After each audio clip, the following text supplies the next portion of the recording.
Fitsenana makotroka ve ny ekipan'ny Barea, izay zany no hoadidintsika amin'ity fandaharana ity. Tonga soa atao fandaharana Jeanne Foret-Santé aty Canada indray ianao. Nakotroka dia nakotroka ny fitsenana ny ekipan'ny Barea tamin'ny alahady 5 février teo izany rehefa nahazo ny laharana fahatelo izy izany tamin'ny fiadinan'ny amboaran'ny Coupe CHAN 2022 iteo. Maro zany ny karazana réaction nanodidina an'iny fandresen'ny Barea zany teo amin'ny sehatry ny baolina kitra, izany hoe ny fahatratrarany zany ny laharana fahatelo. Ny fanontaniana mipetraka dia ny hoe inona moa zany no tena nandrasana zany tamin'ny Barea. Moa ve ny atanty na ilay hoe fandresena mihezinezina andrasana taminy ve mifanaraka amin'ny fiomanana izay nataony sy ny fanohanana azy teo amin'ny lafiny rehetrarehetra mihitsy izany amin'izany hoe baolina kitra avo lenta izany. Satria ny zava-misy izany dia ny hoe ilay atanty izany goavana, tena goavana satria dia tena nameno ny kianjan'ny Mahamasina, ny kianjan'ny Barea moa amin'izao fotoana izao zany, ny hoe fitsenana an'izany Barea izany. Ary nanenika ny arabe ny olona izay niandry azy ary nioby azy hatrany amin'ny serana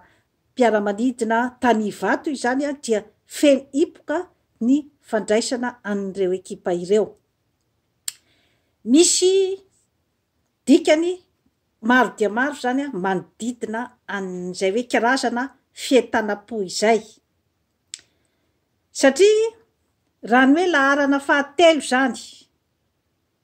moa ve nandrasan'ny ekipa izay hoe nahazahoany laharana fahatelo izay? Moa ve nandrasan'ny malagasy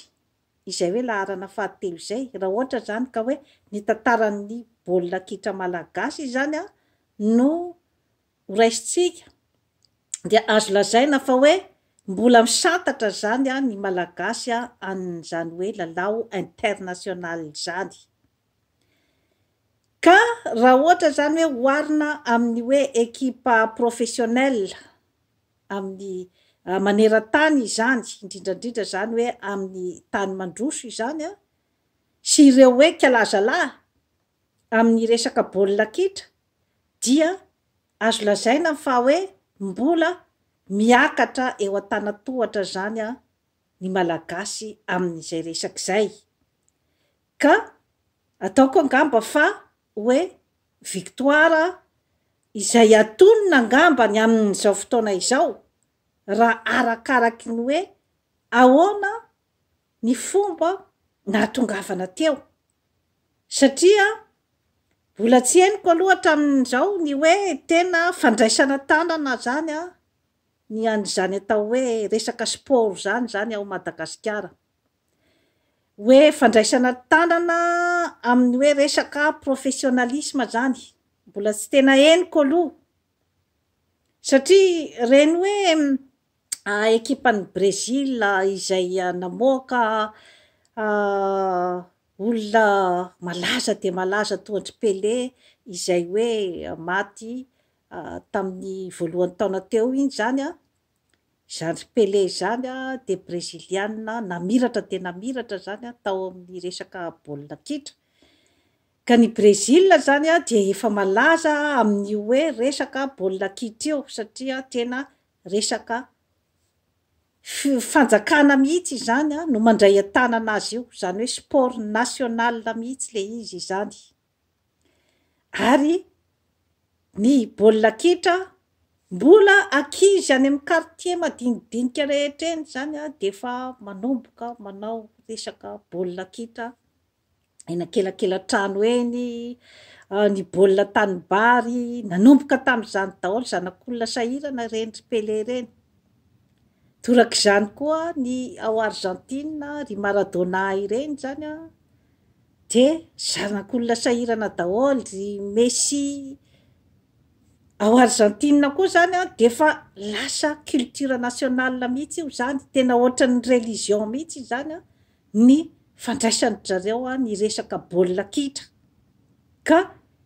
efa nanomboka mbola kely daholo a ireny karazana kalazalahy ireny ary hoe tena baolina kitra raisin'ny fanjakana tanana mihitsy zany a ny fikojana an'ireo mpilalao a baolina kitra amin'ireny tanàna ireny. Aiza ho aiza zany isika malagasy zany a manoloana an'izay hoe karazana culturan'ny baolina kitra izay. Mbola azo lazaintsika zany hoe mbola manomboka zany a an'io karazana culture io satria noporofoin'ny vahoaka izany a ny fientanam-pony amin'ilay hoe nahazo laharana fahatelo zany a ny ekipan'ny Barea ka amiko zany a efa fanombohan-javatra zany io ary efa mametraka zany ny vahoaka ny karazana hoe atanty na ny vokatra andrasana zany a amin'ireo ekipa ireo ka hita taratra zany a teny amin'ny endriky ny ekipa rehetra izany a hoe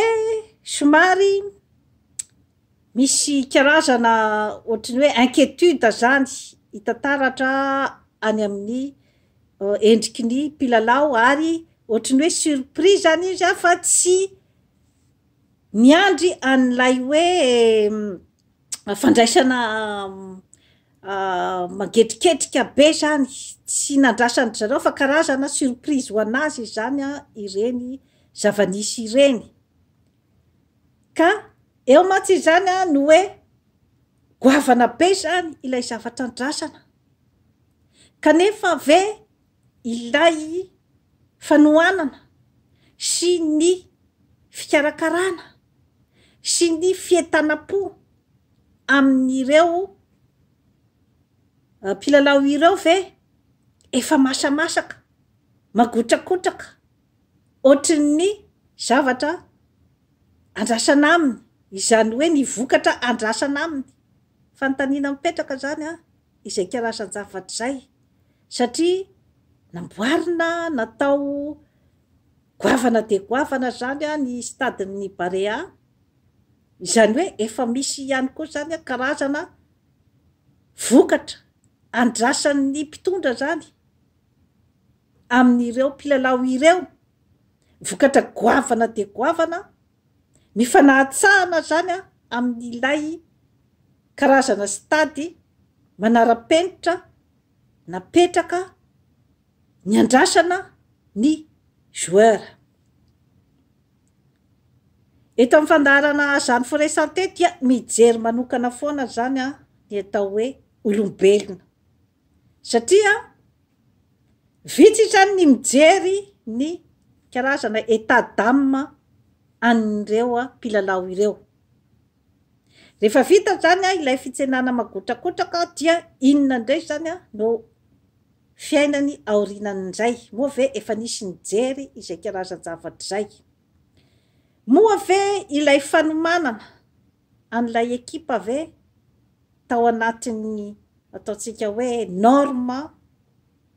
manara-penitra an'izany hoe ekipa haut niveau izany hiatrika compétition internationale izany hoe fanomanana amin'ny maha olombelona amin'ny resaka ara-batana ara-tsaina ary ara-panahy satria raha vao hiatrika an'izany hoe compétition de haut niveau izany international izany a dia tsy maintsy mijery izany a an'io hoe fikojana ny maha olombelona io satria olombelona no andeha hilalao eo olombelona ny hiatrika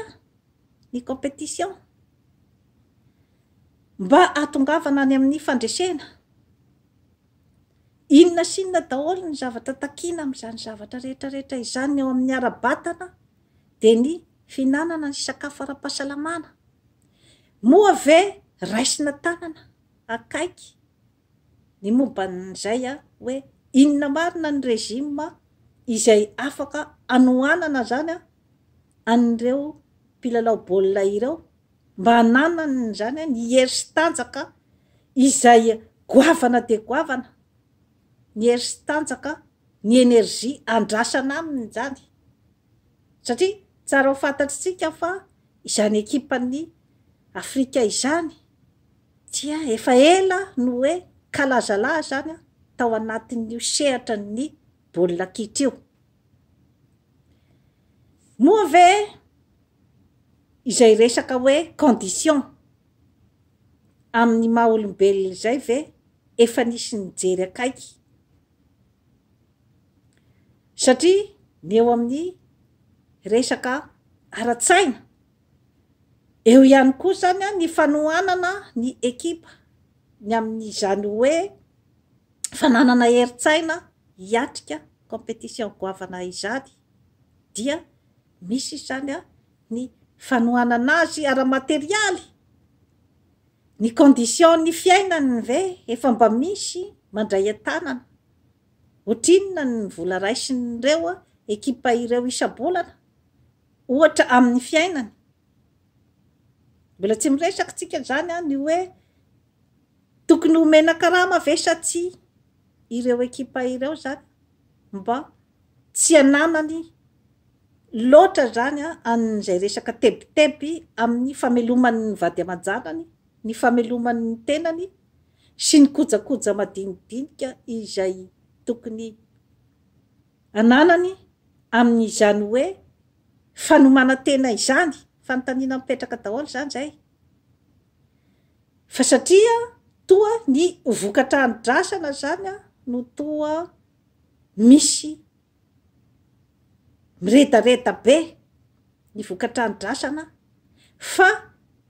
ny entretien sy ny stratégie hoentina zany a mba hananana an'izay vokatra tsara andrasan'ny rehetrarehetra izay zany a eo no mampametra-panontaniana eo amin'ny resaka ara-panahy. Moa ve tena hoe ao anatin'ny karazana fo izay hoe vonona tanteraka ve satria mila mifatoka tanteraka izany hoe joueur international zany a mila mifatoka tanteraka zany a ao anatin'io hoe karazana lalao ataon'io. Misy daholo zany a ny système izay hoe volavolain'ny mpanazatra, volavolain'ny administration izay mitantana an'io ekipa io mba hananany saina tony zany a eo ambonin'ny terrain. Ilay hoe fitsenana zany, fitsenana magotrakotraka dia misy antony ihany koa iny zany. Izany hoe ny malagasy zany a efa mangetaeta an'ilay ataontsika hoe hery avy ao anaty. Efa mangetaeta ahita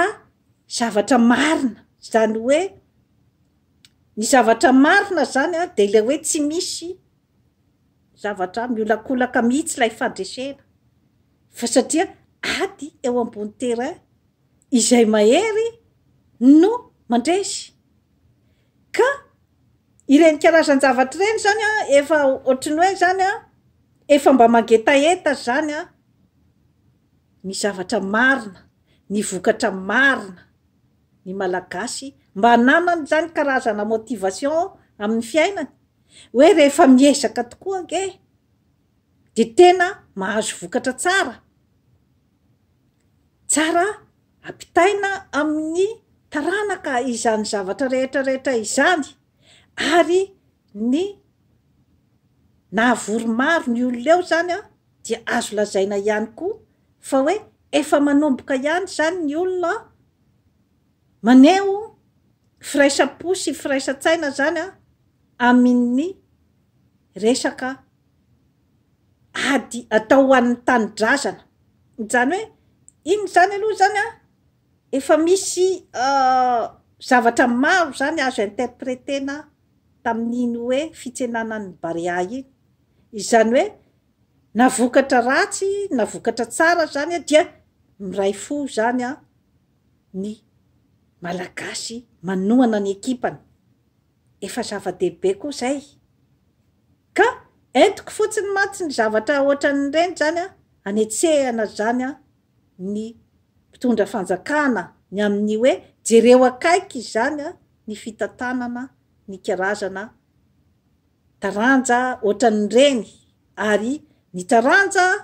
fanatanjahantena rehetra zany a dia tokony tsy atao ambany zavatra intsony fa tokony hoe misy budget manokana mihitsy zany. Ary nahoana moa no tsy asiana ny karazana école de sport ao Madagasikara mba hoentina hitaizana an'ireny tanora maro dia maro izay ataontsika hoe zany hoe taingy tamboho fotsiny, mifoka zava-mahadomelina, mirenireny, mangalatra, reny karazan-javatra reny nge efa azontsika lazaina hoe rehefa mijery manokana zany ny momban'ny tanora, satria ny tanora dia manana karazana hery sy tanjaka enerzia goavana de goavana izy zany a izay tokony olaniny. Ka raha ohatra zany a tsy mifatoka tanteraka amin'ny zavatra ohatraohatran'ireny zany a amin'ny hoe fitaizana ny tanora dia mazava ho azy fa ilay hery sy tanjaka sy ny enerzia izay ananany zany dia ho lanilany fahatany amin'ny zavatra izay a tsy mitondra vokatsoa ary mety hitondra fahapotepotehan'ny fiarahamonina. Satria raha ohatra ny enerziny zany alefany any amin'ny fangalarana ohatra, famakiana trano, alefany any amin'ny famonoan'olona, alefany any amin'ny fanolanana, alefany amin'ny hoe karazan-javatra izay mamoehatra eo amin'ny fiarahamonina dia mitarika ihany koa zay zavatra zay zany a amin'ny fahapotepotehan'ny fiarahamonina.